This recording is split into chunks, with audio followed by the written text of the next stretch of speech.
there was a problem with black male artists because of historically what was happening in this country and how the largest segment of society viewed the black male. Otis had made his own statement about the institutionalized racism affecting him. He'd recorded Sam Cooke's "A Change Is Gonna Come."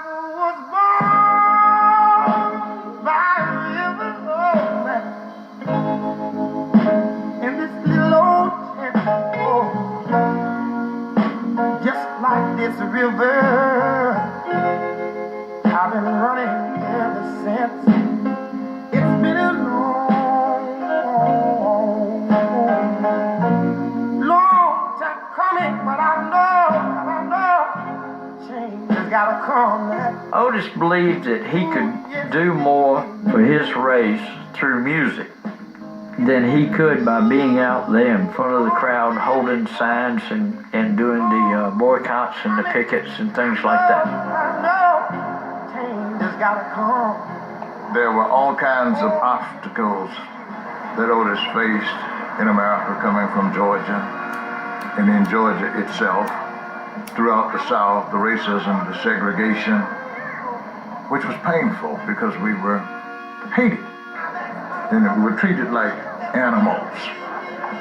Naturally, if you went into a restaurant and you were refused service, or another particular case, the guy wouldn't let him stand near a heater in the store and send him back to his freezing cold car because he didn't want the black man standing in his service station. Those incidents naturally hurt him, but he had a way of knowing how to handle people in that particular situation. So Otis and the MGs were only too happy to depart the mean streets of Memphis when they and a select group of Staxx's singers were sent on a tour of Britain and Europe. Though this was Otis's second visit to London, many of his companions had never been outside the Deep South. The trip would affect their lives in ways they'd never imagined. That's why I sing these happy songs. They go dum dum, diddly dum dum. Well, we got there early in the morning, and it was really quiet. The airport was quiet,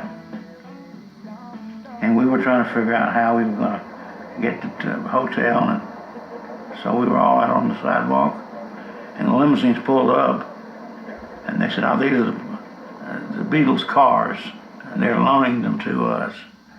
So we all got excited, got in the limousines, and were ready to be taken to town by the Beatles. Otis had even recorded a frenetic version of the Beatles' Day Tripper to celebrate his return to Britain.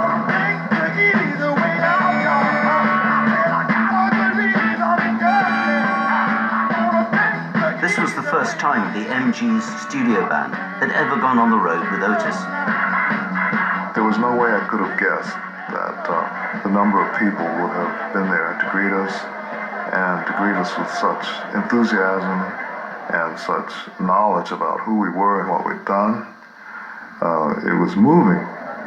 Now that just overwhelmed us in a very positive and dramatic way because these were white people. And it was the white people in America where we had racism and segregation that were thumbs down, if you will, on us. And here we were being embraced by white people in the United Kingdom and throughout the whole of Europe as we traveled through Europe. It gave us a different perspective on ourselves. It increased our appreciation for ourselves. We didn't know that our music was appreciated and loved that much because it had been a fight, and it still was a fight in America to get it played, but then to come and get off that plane in the UK and see a field and a rose garden of white people, a flower garden, loving our music, and at the concerts and the performances, people interacting, we could not believe it. It changed how we viewed ourselves, and it gave us more confidence. It is now star time. I'm talking about the man that sings Pain in My Heart, the man that sings Shake, the man that sings Satisfaction, the man that sings Far Far. I'm talking about the star of the show, Mr. Otis Redding.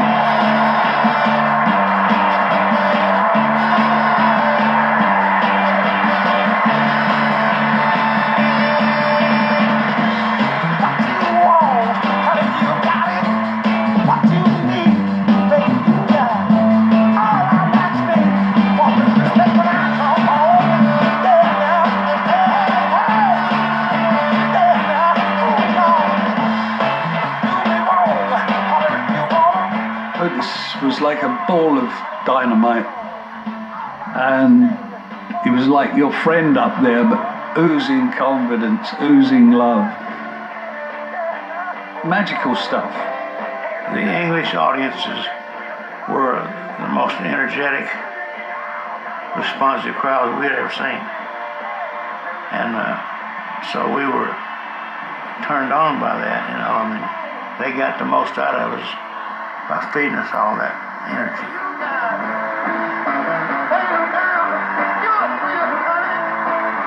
The tempos were faster, the energy higher, the band more together than ever before. The musical togetherness never fell apart. It's like we were dictated that we were going to be simple, we were going to be straightforward, we were going to be funky, we were going to be good. We were blowing people away. We get up there with this dynamite band and just blow people out. And of course, Otis Redding, it's like, holy Mary, this guy's a monster. In England, he was definitely the king of soul, without question.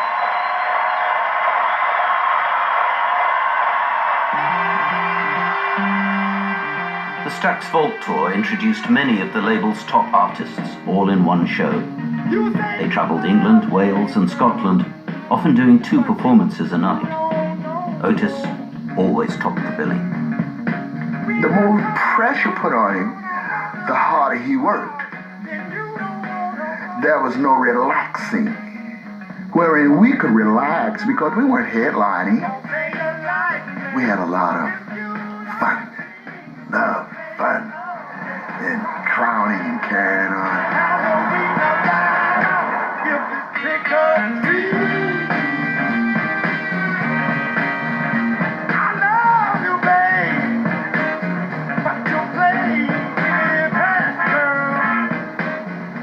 He called home at least five times a day.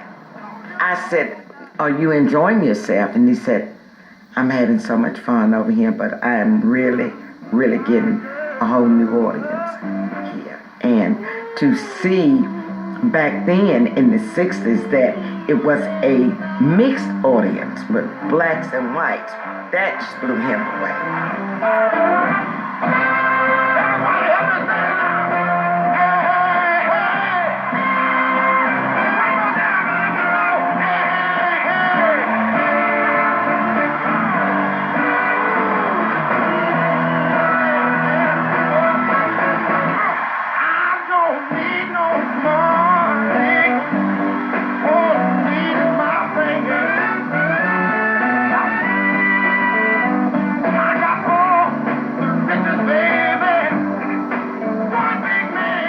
Cold and wet, but they loved the people and they were learning about the food, and you could see them looking at each other like, are they ripping us off? Are they ripping us off? In '67, a lot of the places in England were sort of still on the ration kind of mentality, very small portions and all that, and here comes these guys that can just eat anything you put in front of them. I remember on the road, and I have some Super 8 film of this, we stopped the bus to get gas and stuff, and we all ran in this little grocery store on the road there.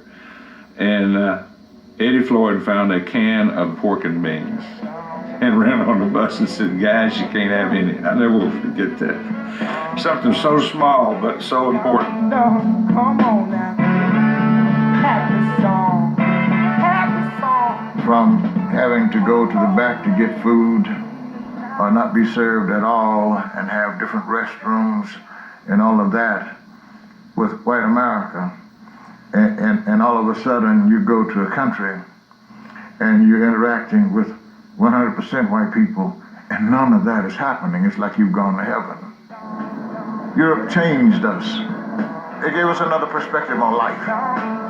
Do it again. The Staxx Vault Tour rambled around Britain, then Europe, and built to its climax with a return visit to London. The final shows would be a triumph that would profoundly affect the lives of the many budding British singers in the audience that night. It started off with, give me an O, give me a T, give me an I, give me an S. And then Otis came out. But he only sang for 20 minutes, 30 minutes. That's all he had to do in those days. But he was a big man, and when he came on stage, you knew he was there. In the early days, I would always try and sound like Otis. And in doing so, that developed the voice that has become my own. I thought, God, that's great. He had a quality in there that you felt. You knew it was coming from his heart when he sang. But even though I was heavily influenced by Otis Redding, I still tried to do it my own way. It was a great learning curve for me. I mean, I took a lot from him, you know. He would like do a help, something like a little scream. You would employ that in your own repertoire, you know. And I still do it today. Thank you, Otis. You're just feeling this huge energy force, you know, of great music played with such flair and verve. It was just incredibly inspiring. I thought, well, is anything you can do to follow this? And I sort of found something that I could do, and but I'm not sure whether I would have done any of it if I hadn't been there that night. So, interesting.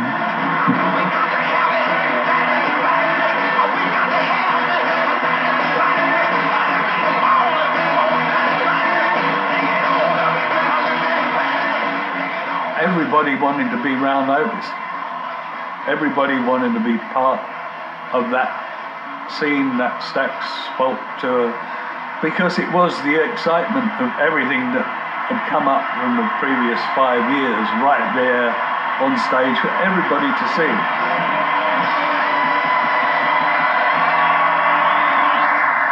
And it dramatically changed Otis because his self-image and how he felt about himself changed. And it allowed him to be freer in his performance of the music, and because the confidence was there. And that's what the UK gave us. It took Staxx and Otis Redding to another level. But the very success of the tour would not only dramatically affect Otis Redding, it would also lead to the disintegration of Staxx Records.